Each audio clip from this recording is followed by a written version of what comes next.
തിരുകുമാരനും പരിശുദ്ധ അമ്മയ്ക്കും 1000 നന്ദി. എൻ്റെ പേര് സുമറാണി, ഹസ്ബൻഡിൻ്റെ പേര് വിനു, വാവയുടെ പേര് ഹന്ന. ഞങ്ങൾ വരുന്നത് നടുവട്ടം ഇടവകയിൽ നിന്നാണ്. എറണാകുളം ജില്ലയിലുള്ള സ്ഥിരതാമസമാക്കിയിരിക്കുന്നത് കാനഡയിലുള്ള ഹാമിൽട്ടൺ എന്ന് പറയുന്ന സിറ്റിയിലാണ്. ഞങ്ങൾക്ക് ഒരുപാട് അനുഗ്രഹങ്ങൾ ഉടമ്പടിയിലൂടെ ഞങ്ങൾക്ക് ലഭിച്ചു. അമ്മ മാതാവിൻ്റെ അനുഗ്രഹമാണ് ഹന്നമോള്. ഞങ്ങൾ കാനഡയിൽ നിന്ന് 2022 ഇവിടെ ട്രീറ്റ്മെൻറ്റിനായിട്ട് വന്നു. കാരണം മക്കളില്ലാതെ 7 കൊല്ലം കഴിഞ്ഞായിരുന്നു. കാനഡയിൽ പല കാര്യങ്ങൾ, പല ട്രീറ്റ്മെൻറ്റ് മൊഡാലിറ്റീസൊക്കെ നമ്മൾ ട്രൈ ചെയ്ത് നോക്കിയായിരുന്നു. പക്ഷേ ഒത്തിരി മിസ്കാരേജുകളും മക്കളില്ലാത്ത അവസ്ഥ തന്നെയായിരുന്നു കാനഡയിൽ തന്നെ. അപ്പം ഞങ്ങൾ ഇന്ത്യയിലോട്ട് വന്നപ്പം ഞങ്ങൾ ഇവിടെ ഒരു നല്ലൊരു ആശുപത്രിയിൽ ഡോക്ടറെ കാണുകയും പ്രത്യേക കുഴപ്പങ്ങളൊന്നുമില്ല, മക്കൾ പെട്ടെന്ന് തന്നെ ഉണ്ടാവും എന്നൊക്കെ ഡോക്ടർമാർ പറയുകയും ചെയ്തു. പക്ഷേ മക്കളുണ്ടായില്ല. ഞങ്ങൾ എന്നിട്ട് ജൂണിൽ 8, 2022 ഇവിടെ വന്ന് ഉടമ്പടി എടുത്തത്. ഉടമ്പടി എടുത്തതിന് ശേഷം എനിക്ക് ഉടമ്പടി ജീവിതം നയിക്കാൻ സാധിച്ചു. പ്രാർത്ഥനയിലും വിശുദ്ധ കുർബാനയിലുള്ള ഭക്തി വർദ്ധിക്കുകയും ഞങ്ങൾക്ക് വളരെ പോസിറ്റീവായിട്ട് ജീവിതത്തെ കാണാനും സാധിക്കുകയും ചെയ്തു. അതിനുശേഷം ഞങ്ങൾ ഇവിടെ ട്രീറ്റ്മെൻറ്റ് കണ്ടിന്യൂ ചെയ്തു. IVFൻ്റെ ഒരു കോംപ്ലിക്കേഷനായ ഓവേറിയൻ ടോർഷൻ എന്നൊരു കോംപ്ലിക്കേഷൻ എനിക്കുണ്ടായി. Ovarian hyperstimulation and ovarian torsion. അസാധ്യ വേദനയായിരുന്നു. അപ്പോൾ ഞാൻ ICUവിലായിരുന്നു. അതിൻ്റെ കോംപ്ലിക്കേഷനായിട്ട് സെപ്സിസ് ഉണ്ടായി. എൻ്റെ ഹാർട്ട് റേറ്റൊക്കെ താന്ന് അവരെനിക്ക് റിവൈവ് ചെയ്യേണ്ടി വന്നു. എൻ്റെ ജീവൻ രണ്ടാമത് എടുക്കേണ്ടി വന്നു. പക്ഷേ ദൈവാനുഗ്രഹത്തിൽ കൃപാസന മാതാവിൻ്റെ പ്രത്യക്ഷീകരണത്തിൻ്റെ സാക്ഷിയാവാൻ എനിക്ക് സാധിക്കണമെന്ന് പറഞ്ഞ് മാത്രം പ്രാർത്ഥിച്ചതിൻ്റെ ഭാഗമായിട്ട് എനിക്ക് പൂർണ്ണമായിട്ട് എൻ്റെ ഓവറിക്കൊന്നും ഒരു പ്രശ്നമില്ല. അങ്ങനെ എനിക്ക് തിരിച്ച് എനിക്ക് ബാക്ക് ടു നോർമൽ ലൈഫ്, നോർമലായിട്ട് എനിക്ക് ജീവിക്കാൻ സാധിച്ചു. ഫർദർ എനിക്ക് ഇവിടുത്തെ ട്രീറ്റ്മെൻറ്റ് കൊണ്ടൊന്നും മക്കളുണ്ടായില്ല. പക്ഷേ എനിക്കൊരു കാര്യം മനസ്സിലായി, അതായത് ഈശോ മാതാവും ഇടപെട്ടാൽ മാത്രമാണ് മക്കളുണ്ടാവുള്ളൂ. കാരണം മക്കൾ ദൈവത്തിൻ്റെ ദാനമാണ്, ഉദരഫലം ഒരു സമ്മാനം. ആ ഒരു ബോധ്യത്തിലോട്ട് ഞങ്ങൾ എത്തിച്ചേർന്നു. നേഴ്സായ എനിക്ക് റാഷണൽ കാരണങ്ങൾ അറിയണം, കാരണങ്ങൾ കണ്ടുപിടിക്കണം. എന്തുകൊണ്ടാണ് മക്കളില്ലാത്തതെന്നത് കാരണം കണ്ടുപിടിക്കാൻ വളരെയേറെ ആഗ്രഹമുള്ള വ്യക്തിയായിരുന്നു. അതുകൊണ്ടാണ് ബേസിക്കലി നമ്മൾ നാട്ടിൽ തന്നെ വന്നത്. പക്ഷേ വിശ്വാസവും സ്നേഹവും ഒക്കെ ഇതിലൂടെ കുഞ്ഞിനെ ലഭിക്കണം എന്ന ഒരു ബോധ്യം ഞങ്ങൾക്കുണ്ടായി. നവംബർ 2022 ഞങ്ങൾ നാട്ടിൽ നിന്ന് ഇവിടുന്ന് തിരിച്ചു പോയപ്പോൾ മക്കളൊന്നും ഉണ്ടായില്ല. 7 കൊല്ലം കഴിഞ്ഞു.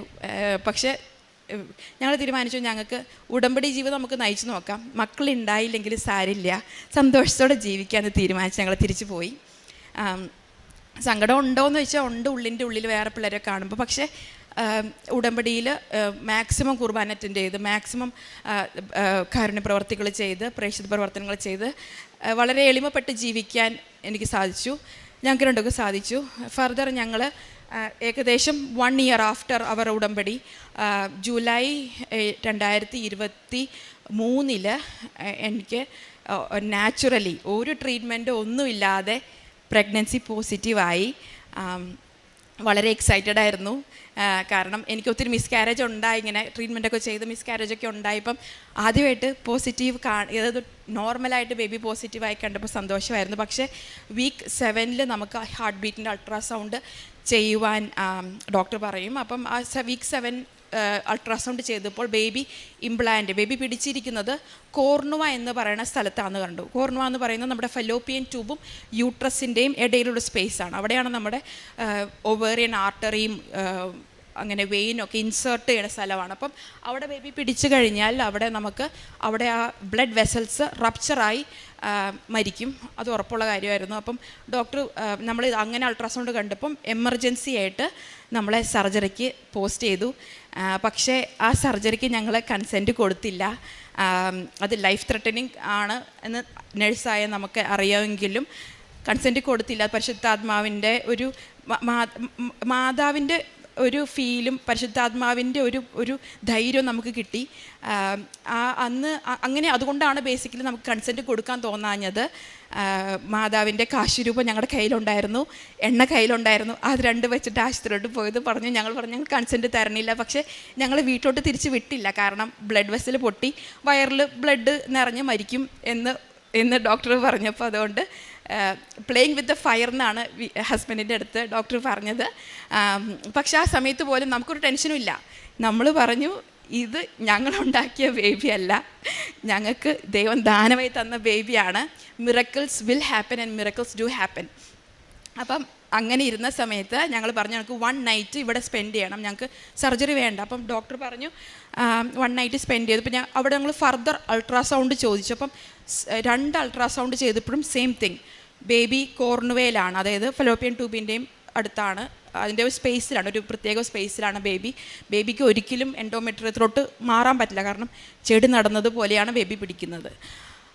അപ്പം അങ്ങനെ ഇരുന്ന സമയത്ത് ഞങ്ങൾ പറഞ്ഞു ഞങ്ങൾക്ക് ഒരു രാത്രി വേണം. അപ്പം ഞങ്ങൾ 1 നൈറ്റ് കണ്ടിന്യൂസ് കൊന്തെത്തിച്ചു, പ്രത്യക്ഷീകരണ പ്രാർത്ഥന എത്തിച്ചു, കാശുരൂപം വെച്ചിട്ട് വയറ്റത്ത് വെച്ച് പ്രാർത്ഥിച്ചു. അന്ന് നൈറ്റ് ഞാൻ മാതാവിനെ ഫീൽ ചെയ്തു. മാതാവ് എൻ്റെ അടുത്തുണ്ടായിരുന്നു, മാതാവിൻ്റെ സ്മെൽ എൻ്റെ അടുത്തുണ്ടായിരുന്നു. എനിക്ക് ഭയങ്കര ധൈര്യം തോന്നി. വിനു ഹസ്ബൻഡിനും സെയിം തിങ്. ഞങ്ങൾ ആരാധനകൾ കൂടി അച്ഛൻ്റെ അച്ഛൻ്റെ ഉടമ്പടി ധ്യാനങ്ങൾ കണ്ടിന്യൂസ് ആയിട്ട് കേട്ടുകൊണ്ടിരുന്നു. ആരാധന കൂടി പ്രാർത്ഥിച്ചു.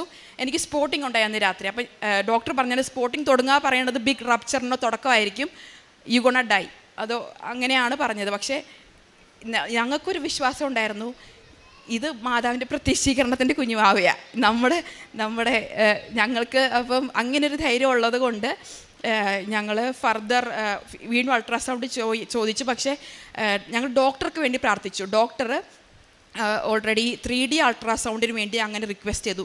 ഇത് ചെറിയൊരു കാര്യമാണ്, ട്യൂബൽ പ്രഗ്നൻസി എന്നുള്ളത് ഒരു ബിഗ് ഡീലല്ല. പക്ഷേ ആ ഡോക്ടർക്ക്, കനേഡയിലെ ഡോക്ടർക്ക്, ഓസ്ട്രേലിയയിലുള്ള ഡോക്ടർക്ക് ഓൺലൈൻ റെഫറൽ ചെയ്യുകയും അങ്ങനെ 3D അൾട്രാസൗണ്ട് വീഡിയോ ഒക്കെ എടുത്ത് അവർ റെഫറൽ ചോദിക്കുകയൊക്കെ ചെയ്തു. ഇത് ചെറിയൊരു കാര്യത്തിന് വേണ്ടി എൻ്റെ കേസ് ഇത്ര മാത്രം ഇമ്പോർട്ടൻസ് എടുത്ത് പരിഗണിക്കാൻ ഞാൻ ആരുമല്ല. നമുക്ക് മെറിറ്റില്ല, ബട്ട് ബൈ ഗ്രേസ് ആണ്. അപ്പം അതുകൊണ്ട് നമുക്ക് വളരെയേറെ ഇമ്പോർട്ടൻസ് തരികയും മാതാവിൻ്റെ, ഞങ്ങൾക്കിപ്പോൾ ഈ മീറ്റ് ചെയ്യുന്നവരെല്ലാം ഞാൻ പറഞ്ഞുകൊണ്ടിരുന്നു, ഇത് മാതാവിൻ്റെ പ്രത്യക്ഷീകരണത്തിൻ്റെ സാക്ഷിയാവേണ്ടുള്ള കുഞ്ഞുവാവിയാണെന്ന് ഞങ്ങൾ എല്ലാവരും മീറ്റ് ചെയ്യുമ്പോൾ പറഞ്ഞിരുന്നു. അൾട്രാസൗണ്ട് ചെയ്യുന്നവരോടും അവിടെയുള്ള നഴ്സുമാരോടും കോവർക്കേഴ്സിനോടൊക്കെ പറഞ്ഞുകൊണ്ടിരുന്നു. അപ്പം ഞാൻ ഓപ്പറേഷൻ ചെയ്തില്ലെങ്കിൽ മരിക്കും. അപ്പം അവരന്ന് വൈകുന്നേരം ഓപ്പറേഷന് ടൈം ലൈൻ തന്നു, കാരണം അടിയന്തരം പെട്ടെന്ന് കയറ്റാൻ പറ്റാത്തതുകൊണ്ട്. അപ്പം അങ്ങനെ ഇരിക്കുന്ന അവസരത്തിൽ ഓസ്ട്രേലിയ ഡോക്ടർക്ക് മാത്രം അൾട്രാസൗണ്ടിൽ ചെറിയതായിട്ട് എൻഡോമെട്രിയം, യൂട്രസിൻ്റെ അകത്ത് ചെറുതായിട്ടൊരു കണക്ഷൻ കാണാൻ പറ്റി. പക്ഷേ കാനഡയിലുള്ള ഡോക്ടർമാർക്കൊന്നും കാണാൻ പറ്റിയില്ല. അപ്പം ഓൺ ഹിസ് പ്രോമിസ് നമ്മൾ വീട്ടിലോട്ട് വിട്ടു, 1 വീക്ക് വെയിറ്റ് ആൻഡ് വാച്ച് ആയിട്ട്. അങ്ങനെ വീട്ടിൽ വന്നു. 1 വീക്ക് കഴിഞ്ഞപ്പോൾ വീണ്ടും അൾട്രാസൗണ്ട് ചെയ്തു.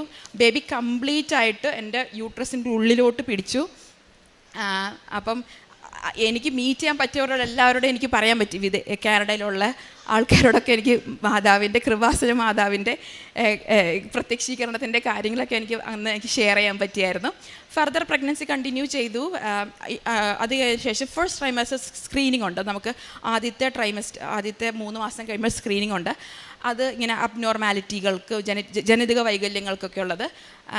അത് ആ ടെസ്റ്റ് ചെയ്തപ്പോൾ അത് പോസിറ്റീവ് ഫോർ ട്രൈസോമി 18 കണ്ടു. അതൊരു ജനിതക വൈകല്യമാണ്. അപ്പം ആ വൈകല്യത്തിന് പോസിറ്റീവ് കണ്ടപ്പം നമുക്ക് ടെൻഷനൊന്നുമില്ല, കാരണം ഈ കുഞ്ഞുവാവനെ മാതാവ് തന്നതാണ്, ഈശോയോട് ചോദിച്ചു തന്നത്. അപ്പം മാതാവ് നമ്മുടെ കേസ് ഫയൽ എടുത്തുകൊണ്ട് മാതാവ് സെറ്റാക്കി തരുമെന്ന് ഞങ്ങൾക്ക് കുറച്ച് വിശ്വാസമുണ്ട്. അപ്പം ഫർദർ NIPT എന്ന് പറഞ്ഞ ടെസ്റ്റ് ചെയ്തപ്പോൾ it came negative for any sort of anomalies, baby ഹെൽത്തിയാന്ന് പറഞ്ഞു. അതിനുശേഷം എനിക്ക് വേറെ ഒരു കോംപ്ലിക്കേഷൻ ഉണ്ടായിരുന്നു, സബ് കോറിയോണിക് ഹെമറേജ്. അത് ബ്ലീഡിംഗ് ആണ്. നമുക്ക് കണ്ടിന്യൂസ് ആയിട്ട് എനിക്ക് ബ്ലീഡിംഗ് ആയിരുന്നു. 10 സെൻറ്റിമീറ്റർ ക്ലോട്ട് ഉണ്ടായിരുന്നു. ആ സമയത്ത് ബ്ലീഡിംഗ് ഒക്കെ വരുമ്പോൾ തന്നെ ആയാലും ഒരു വല്ലാത്ത ഒരു ധൈര്യം ഉണ്ടായിരുന്നു മനസ്സിൻ്റെ ഉള്ളിൽ. ബ്ലീഡിംഗ് ഒന്ന് വന്നാലും കുഞ്ഞുവാവ എങ്ങും പോണില്ല, കാരണം ഇത് മാതാവിൻ്റെ കുഞ്ഞുവാവയാണ് എന്നൊരു ധൈര്യം നമുക്ക് ഉണ്ടായിരുന്നു. ആ സമയത്തൊക്കെ നമ്മൾ ഉടമ്പടി തൈലവും അതോടൊപ്പം തന്നെ കാശുരൂപവും ത്രൂ ഔട്ട് പ്രഗ്നൻസി എൻ്റെ വയറ്റത്ത് തന്നെയായിരുന്നു കാശുരൂപം. കാരണം നമുക്ക് ചലഞ്ചിങ് സിറ്റുവേഷൻസ് വന്നപ്പോൾ ഭയങ്കരമായിട്ട് ധൈര്യം കിട്ടി ആ ഒരു ഉടമ്പടി തൈലവും കാശുരൂപവും. ഫർദർ അത് കോംപ്ലിക്കേഷൻസ് ഇപ്പോൾ ബെഡ് റെസ്റ്റ് പറഞ്ഞായിരുന്നു എനിക്ക്. ബെഡ് റെസ്റ്റ് പറഞ്ഞായിരുന്നു. ബെഡ് റെസ്റ്റ് ചെയ്തുകൊണ്ട് പോയി വന്നു. പക്ഷേ ലേറ്റർ നമ്മുടെ ഫൈനൽ ട്രൈമസ്റ്ററിൽ ബേബിയുടെ ഗ്രോത്തിന് ചെറിയൊരു പ്രശ്നം അവർ പറഞ്ഞു. ഗ്രോത്ത് അപ് ടു ദ പാറല്ല, പെർസെൻറ്റൈൽ പ്രശ്നങ്ങൾ പറഞ്ഞു. പ്രിറ്റി നോർമലാണ്. പക്ഷേ ഇവളുടെ പെട്ടെന്ന് പെർസെൻറ്റൈൽ ഡ്രോപ്പ് വന്നു. പെർസെൻറ്റൈൽ ഡ്രോപ്പ് വന്നപ്പോൾ എനിക്കെന്തോ ഉള്ളിൽ തോന്നി, ഞാനിങ്ങനെ ബെഡ് റെസ്റ്റ് ചെയ്തിട്ട് കിടന്നിട്ട് കാര്യമില്ല, നമ്മൾ വിശുദ്ധ കുർബാന സ്വീകരിച്ചാൽ മാറാവുന്നതായിട്ടുള്ള അസുഖങ്ങളും വാവയുടെ ഗ്രോത്തൊക്കെ ഉള്ളൂ എന്നൊരു ഒരു ഒരു ഒരു ഉൾവിളി തോന്നി. അതോടൊപ്പം തന്നെ വിശുദ്ധ കുർബാനയിൽ സ്വീകരിച്ചു കഴിഞ്ഞാൽ എനിക്ക് ഹീലിംഗ് ഉണ്ടാകും എന്നൊരു ബോധ്യം ഉണ്ടാവുകയും ചെയ്തു. അങ്ങനെ വിശുദ്ധ കുർബാന കണ്ടിന്യൂസ് ആയിട്ട് ഞാൻ സ്വീകരിക്കുകയും പ്രാർത്ഥിക്കുകയും ചെയ്തു. ഫർദർ അത് ആ കോംപ്ലിക്കേഷനും വളരെ മനോഹരമായി മാറി. എനിക്ക്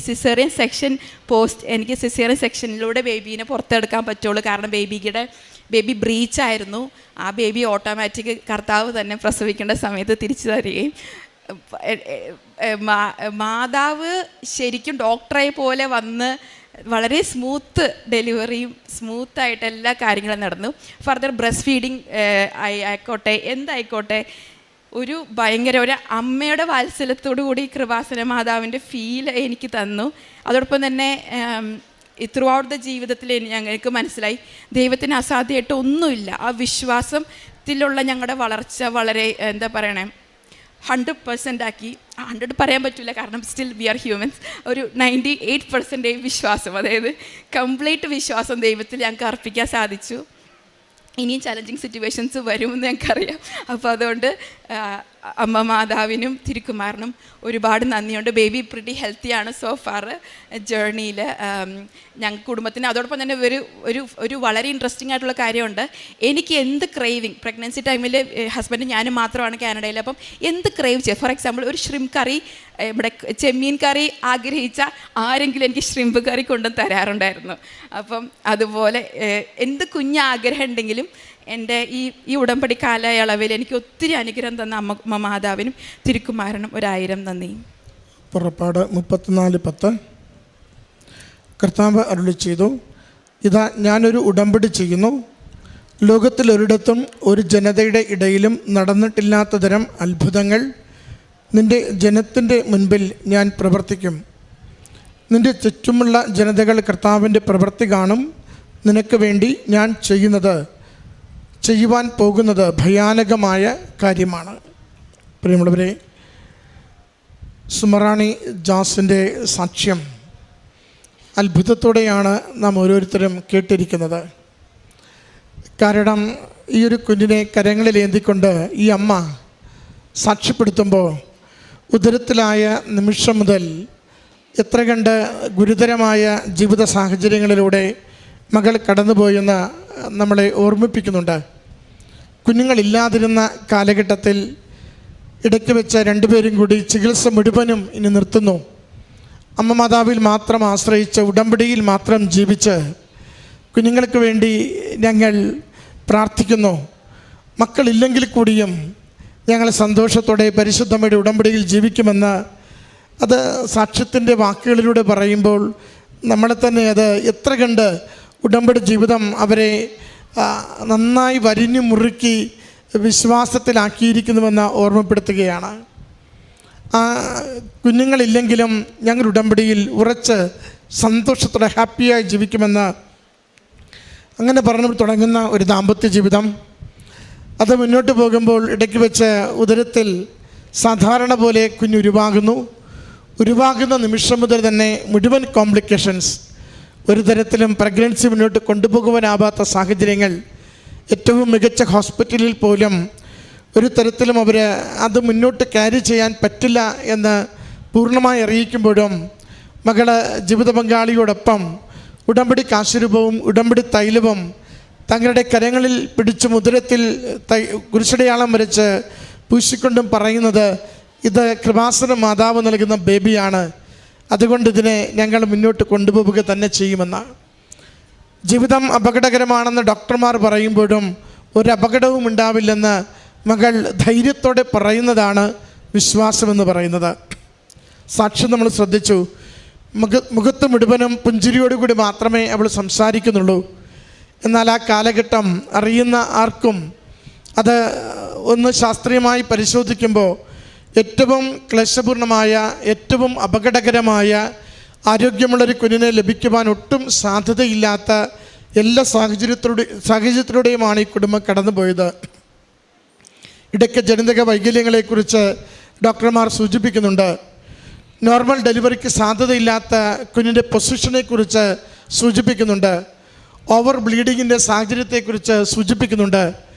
ഇത് മുഴുവൻ എതിർ സാഹചര്യങ്ങളാണ് ലഭിക്കുന്നതെങ്കിലും ഒരിക്കൽ പോലും മനസ്സിടറാതെ അമ്മ മാതാവ് ഉരുവാക്കിയ ബേബിയെങ്കിൽ അമ്മ മാതാവ് ഡോക്ടറായി വന്ന് വേണ്ടത് ചെയ്തു തരുമെന്ന വിശ്വാസമാണ് ഈ മക്കളെ മുന്നോട്ട് നയിച്ചത്. അതിൻ്റെ അനുഗ്രഹമാണ് ആരോഗ്യമുള്ള കുഞ്ഞ് സാധാരണ ഡെലിവറിയിലൂടെ ഈ മകളുടെ കയ്യിൽ ഇന്ന് പുഞ്ചിരിച്ചുകൊണ്ട് ഇരിക്കുന്നത്. പ്രിയമുള്ളവരെ, ഉടമ്പടി എത്ര കണ്ട് ക്വാളിറ്റി ചേഞ്ച് കൊണ്ടുവരുന്നുവെന്ന് നമ്മളെ ഓർമ്മപ്പെടുത്തുകയാണ്. പൂർണ്ണമായി വിശ്വസിക്കുന്നവർക്ക് അസാധ്യമായ കാര്യങ്ങൾ നിസ്സാരമായി ദൈവം അനുവദിച്ചു കൊടുക്കുന്നു. സംശയിക്കാതെ പ്രാർത്ഥിക്കുന്നവർക്ക് ഏത് അപകടകരമായ അവസ്ഥയിലും രക്ഷയും സമാധാനവും ഐശ്വര്യവും ദൈവം അനുവദിച്ചു നൽകുന്നു. വലിയ രോഗത്തിൻ്റെ തീവ്രത നമ്മളോട് ആവർത്തിച്ച് ഡോക്ടർമാർ പറയുമ്പോഴും ഡോക്ടർമാർക്ക് അറിവ് കൊടുക്കുന്ന ദൈവമാണ് വലുതെന്ന് കരുതുന്നവർക്ക് ഒരു കുഴപ്പവുമില്ലാതെ പൂർണ്ണമായ ആരോഗ്യത്തിലേക്കും സ്വസ്ഥതയിലേക്കും ജീവിതം നയിക്കാൻ പറ്റുന്ന വിധത്തിൽ എല്ലാ കാര്യങ്ങളും ക്രമപ്പെടുത്തി കൊടുക്കുന്നു. ഇതാണ് സാക്ഷ്യം. ഇത് വിശ്വാസത്തിൻ്റെ പുറത്ത് ദൈവം നെയ്തെടുക്കുന്ന ജീവിതങ്ങളുടെ അനുഭവങ്ങളാണ്.